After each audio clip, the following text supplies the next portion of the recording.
క్రీస్తు సువార్త ఈ వాక్యం వింటున్న వారికి, చూస్తున్న వారికి, కూడిన వారికి కూడా మీ అందరికీ కూడా యేసు ప్రభు వారి నామములో మీ అందరికీ నా వందనాలు. ఈరోజు మనం వాక్యం నేర్చుకునే ఒక పాఠం ఏంటంటే, మనం దేవుని దృష్టిలో నీతిమంతులుగా కనపడుతున్నామా లేదా మోసగాళ్ళగా కనపడుతున్నామా? అంటే మనం నీతిగా దేవుని దృష్టిలో మనం కనపడుతున్నామా, దేవుని మోసం చేసేవాళ్ళ మనం కనపడుతున్నామా? ఈరోజు నేర్చుకునే పాఠం. మన వాక్యం భాగాలకు వెళ్ళే ముందు చిన్న ప్రార్థన చేసుకుంటే మనం వాక్యం దగ్గరికి పోదాం. అందరూ కళ్ళు మూసుకోండి. ప్రేమ స్వరూపుడైన మా పరలోకున్న మా పరమ తండ్రి, మీ ఘనమైన శ్రేష్టమైన మీ నామాన్ని బట్టి వందనాలు తండ్రి. దేవా, ఇగో ప్రభువ, వాక్యం మీరు మాతో మాట్లాడండి తండ్రి. మాట్లాడింది మేము కాదు, మీరే. మాకు కావాల్సిన జ్ఞానం నింపండి తండ్రి. అలా మాట్లాడాలో ఇక్కడ కూడిన వారిని తండ్రి, యవనస్తుని బిడ్డలు ఉన్నారు ప్రభువ, ఇక్కడ కూడిన బిడ్డలకి తండ్రి వాక్యం వింటున్నారు, చూస్తున్న వారు ఎవరైతే ఉన్నారో ప్రభువ, వారందరికీ ప్రభువ ఈ మాటల హృదయాలు కదిలింపు చేయాలి. ఈ వాక్యం ద్వారా అనేక మందికి ప్రభువ ఆశీర్వాదంగా ఈ మాటల హృదయాల్లో ప్రభువ భద్రపరచుకుండి, ఈ మాటల ప్రకారంగా బ్రతకటానికి దేవా జ్ఞానముని ఈ మాటల్లో తండ్రి, అతి శక్తిని ఈ మాటల ద్వారా ప్రభువ మీరే దయచేయమని మీకు స్తోత్రములు దేవా, మీకు వందనాలు చెల్లించుకుంటూ ప్రభువా మీకే స్తుతులు చెల్లించుకుంటూ ఈ కొద్ది ప్రార్థన యేసుక్రీస్తు వారి నామములో అడిగి వేడుకుంటున్నాం పరమ తండ్రి, ఆమేన్. మనం ఈరోజు దేవుని దృష్టికి నీతిమంతులుగా కనపడుతున్నామా, దేవుని దృష్టికి మనం మోసగాళ్ళగా, అంటే దేవుని దృష్టికి మనం ఎలా ఉన్నాం, మోసం చేసే వ్యక్తిగా మనం కనపడుతున్నాము. మనం ఈరోజు నేర్చుకునే పాఠం చెప్పాం కదా, ఆదికాండం 27 అధ్యాయం తీసుకుంటాం. ఆదికాండం 27 అధ్యాయం 1 వచనం చదువుకున్నాం. ఇస్సాకు వృద్ధుడై అతని కన్నులకు మంద దృష్టి కలిగినప్పుడు అతడు తన పెద్ద కుమారుడైన ఎలీషాతో నా కుమారుడా అని అతనిని పిలవగా అతడు చిత్తం నాయన అని అతనితో వలెను. ఇస్సాకు పెద్ద కుమారుడు యేసేపు అతని పేరు. మీరు పొరపడుతున్నారు. మనం ఎన్నోసార్లు విన్నదే మాటలు. అంటే ఇస్సాకు వృద్ధుడైపోయాడు, ఆయన పెద్ద వయసు అయ్యేటప్పటికి ఆయనకి 2 కుమారులు ఉన్నారు. ఒకరు యేసేపు, చిన్న కుమారుడు యాకోబు. 2 కుమారుల్లో పెద్ద కుమారుని పిలిచి మాట్లాడుతున్నాడు అక్కడ. ఇస్సాకు అంటే వృద్ధుడైపోయాడు, ఆయన కన్ను దృష్టి కూడా తగ్గిపోయింది. వయసు అయిపోతుందని ఎప్పుడు మరణిస్తానో తెలియదు అని ఆయన ఇచ్చే మాట చెప్తున్నాడు. నువ్వు అడవికి వెళ్ళి ఆయన ఆ మాట చదువుకుందాం. ఇస్సాకు వృద్ధుడై అతని కన్నులకు దృష్టి కలవగా అతను తన పెద్ద కుమారుడైన ఏశావుతో నా కుమారుడా అని పిలవగా అతడు చిత్తం నాయన అని అతనితో అప్పుడు ఇస్సాకు ఇదిగో నేను వృద్ధుడను, నా మరణ దినము నాకు తెలియదు. కాబట్టి నీవు దయచేసి ఈ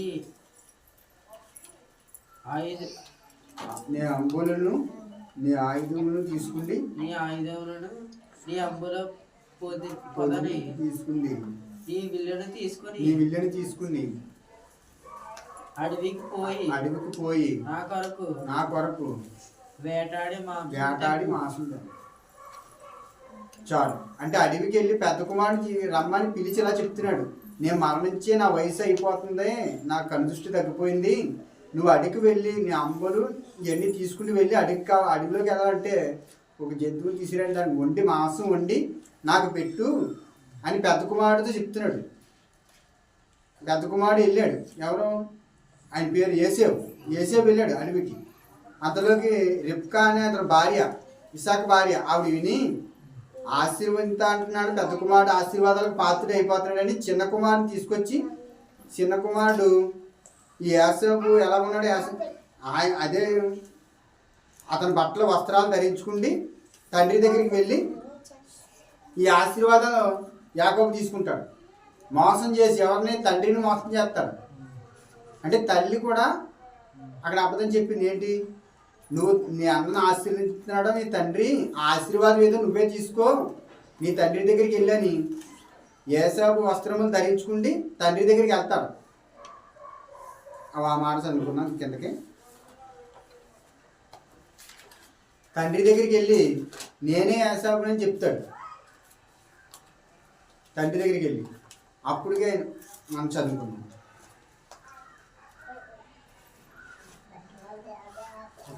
నేను చావక మునుపు నేను నేనే ఆశీర్వదించినట్లు నీకు ఇష్టమైన రుచిగల భోజనం సిద్ధపరిచి నేను తినుటకై నా యొద్దకు తెమ్మని చెప్పాను. చాలు. అంటే ఇవన్నీ ఎందుకు? పెద్ద కుమారుడితో చెప్పాడు, భోజనం వండించి నాకు పెట్టి నా దగ్గరికి రా, నిన్ను ఆశీర్వదిస్తాను అని యాసాబుతో ఇసాకు చెప్పాడు. ఇలాగండి చెప్పగా ఈయన ఆటకు వెళ్ళాడు. చిన్న కుమారుడు ఇంట్లో ఉన్నాడు. తల్లి ఆలకించింది, రిబ్కా ఆవిడ పేరు, ఇసాకు భార్య. ఆవిడ ఆలకించి పెద్ద కుమారుడికి ఆశీర్వాదం పొందుతుందని చిన్న కుమారుడికి వస్త్రాలు ధరించి చిన్న కుమారుడికి పెట్టి పంపించింది. భోజనం కూడా వండి ఆశీర్వాదాలు ఆయన తడివి చూస్తాడు. అన్ని చేతులన్నీ తడిగితే మాట చూస్తే యాకోబు స్వరంలా వినపడుతుంది. కానీ నేను తడిని చూస్తే ఏసేపు శరీరం ఎన్ని తడిని చూస్తే ఆయనలాగే కనపడతాడు అని ఆశీర్వదిస్తాడు. ఎవరిని? యాకోబుని. యాకోబు ఏం చేశాడు? తల్లి మాట విని ఆయన ఏం చేశాడు? మోసపోయాడు. దేవుని మాట మోసపోయాడు. నీకు ఎంతలోనే నీకు ఎలా దొరికేసింది భోజనం అని అడగగానే నీ దేవుడే యెహోవా నాకు సాయం చేశాడు, దాని అంకడగా అదే వచ్చింది, పట్టుకున్నాను తీసుకొచ్చాను వండాను తండ్రి అని చెప్తాడు. అంటే అక్కడ తండ్రిని మోసం చేశాడు. యాకోబు మోసగాడని పేరు ఉంది అతనికి. అతని పేరేంటి? యాకోబు అర్థం అంటే ఏంటి? మోసగాడు. అంటే మోసం చేశాడు, అన్నను మోసం చేశాడు. అన్నను మోసం చేసి అన్నకు రావాల్సిన ఆశీర్వాదం అంతా తమ్ముడు తీసుకున్నాడు. తండ్రిని మోసం చేశాడు, తండ్రిని కూడా మోసం చేశాడు. దేవుడిని కూడా అలా మోసం చేస్తున్నాడు. ఈ రోజుల్లో మోసాలు ఎన్నో జరుగుతున్నాయి. ఇప్పుడు ఆస్తిపాస్తుల్లో చూసి జనాలు అన్నదమ్ములు తల్లిదండ్రులు మోసం చేసే వాళ్ళు ఉన్నారు. అంటే మోసం అన్నది అలా జరుగుతుందని దేవుడు పరిశుద్ధమైన గ్రంథంలో మనతో మాట్లాడుతున్నాడు. ఒక యాకోబు ఇలాంటి మోసగాడని, యాకోబు మోసం చేసి మరొక ఊరు వెళ్తాడు. ఒక అన్న ఉంటే చంపేస్తాడు, ఇలా మోసం చేసి తీసుకోమని చెప్పి మరొక ఊరు వెళ్ళి అక్కడికి వెళ్ళి 7 సంవత్సరాలు 14 సంవత్సరాలు చేస్తాడు.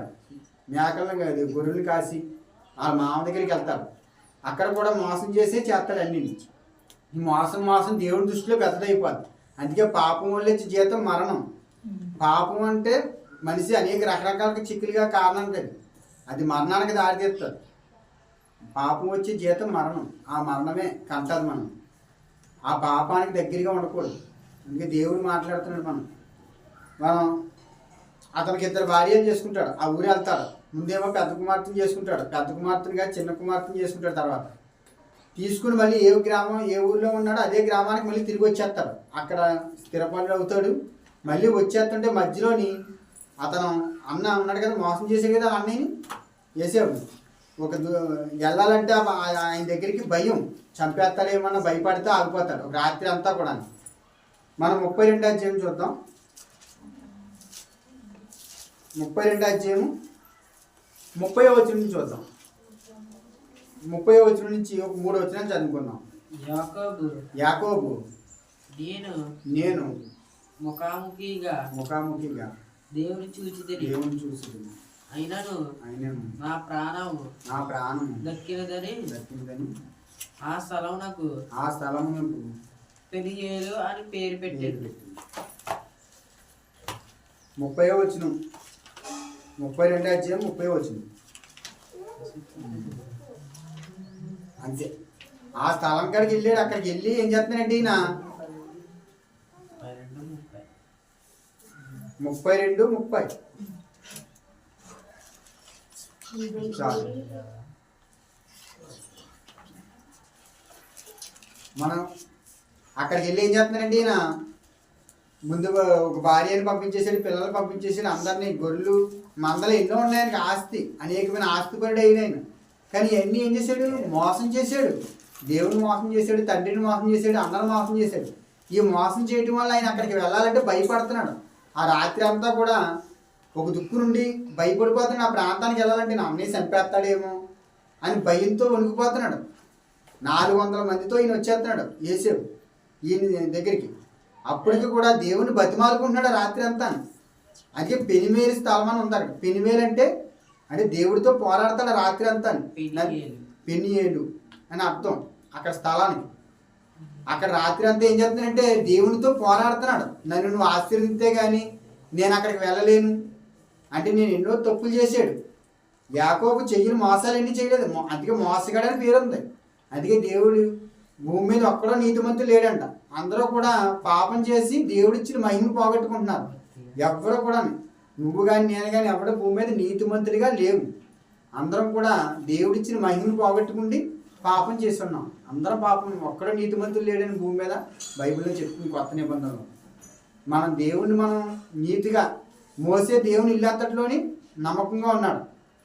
దేవుని ఇల్లు అంతటా అంటే ఇశ్రాయేలు ప్రజలు 30 లక్షల మందిని నడిపించాడంటే మోసే దేవుని ఇల్లు అంతట్లో అంటే ఆ ప్రజలందరినీ నడిపించాలంటే దేవుడు ఒక నాయకుని ఎన్నుకున్నాడు, ఆయనే మోసే.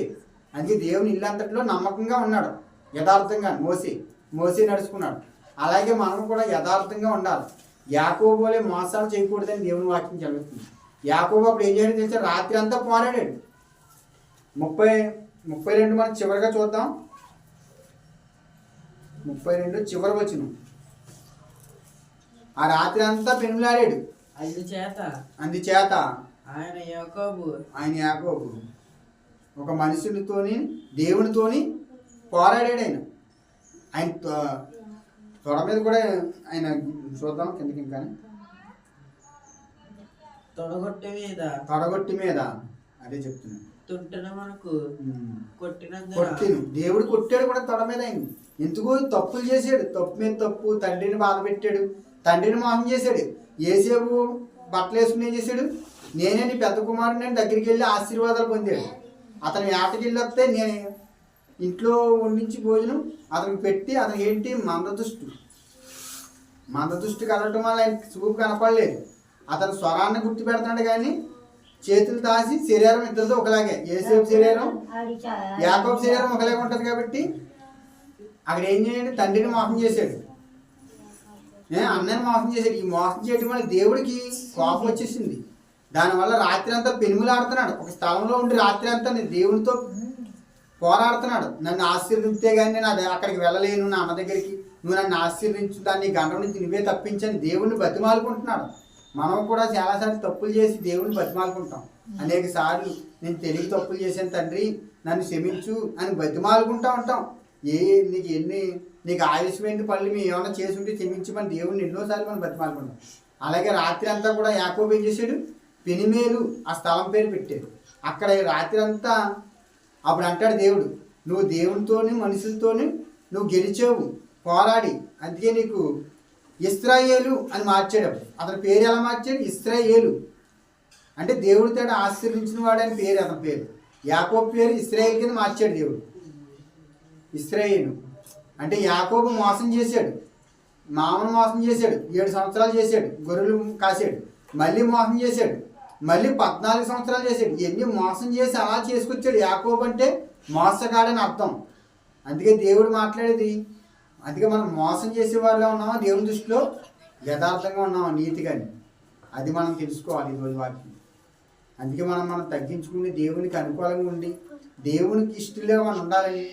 యాకోబు వలె ఉండకన్నా యాకోబు మార్పు చెందాడు, ఇశ్రాయేలుగా మార్చబడ్డాడు. ఇశ్రాయేలు నీ పేరు ఇక్కడి నుంచి యాకోబు కాదన్నాడు దేవుడు. అక్కడ ఆ రాత్రి ఆశీర్వదించాడు తెలుసా?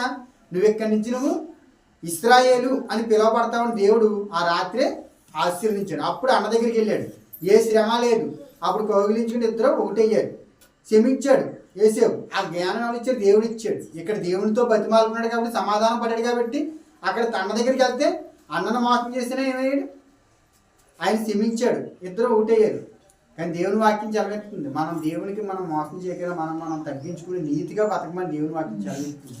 ఈ మాటలు ముగిస్తూ మనం ప్రార్థన చేసుకున్నాం. కళ్ళు మూసుకున్నాం. ప్రేమ స్వరూపుడైన మా పరలోకున్న మా పరమ తండ్రి, నీ ఘనమైన శ్రేష్టమైన మీ నామాన్ని బట్టి వందనాలు. ఇదిగో తండ్రి, యాకోబు ప్రభువా మోసం చేశాడు తండ్రి, తండ్రిని మోసం చేశాడు, అన్నను మోసం చేశాడు తండ్రి. ఇదిగో ప్రభువా మేము మోసం చేసే వాళ్ళ కాకుండా నీతిగా ప్రభువా యథార్థంగా బ్రతికే జీవితాన్ని మాకు దయచేయండి. ఈ మాటలు విన్న వారిని మమ్మల్ని ప్రభువా మీరు జ్ఞాపకం చేసుకోండి. ఈ మాటలు మా హృదయాల్లో భద్రపరచండి. ఈ మాటలు విని దాని ప్రకారంగా బ్రతికే జీవితాన్ని మాకు ఇవ్వండి. ఇదిగో ప్రభువా అతను ప్రభు యాకోబుని ఇశ్రాయేలుగా మార్చాడు తండ్రి, మీకు స్తోత్రములు. ఇశ్రాయేలుగా మార్చబడ్డాడు తండ్రి, ఎన్నో మోసాలు చేశాడు. ఇశ్రాయేలుగా పిలువబడుతున్నాడు అంటే ప్రభువా మీ ఆశీర్వాదం గొప్పది, మీ దయ గొప్పది, మీ ప్రేమ గొప్పది తండ్రి. ఇదిగో ఈ మాటలు మా హృదయాల్లో భద్రపరచుకుంటే మరొక వారం మీ అందరం కూడుకోవడానికి మీ కృప, మీ దయ, మీ కనికరం మా అందరి మీద దయచేయమని మీకే స్తుతులు స్తోత్రాలు చెల్లించుకుంటూ ఈ కొద్ది ప్రార్థన యేసుక్రీస్తు వారి నామములో అడిగి వేడుకుంటున్నాం పరమ తండ్రి. ఆమేన్. అందరికీ నమస్కారం.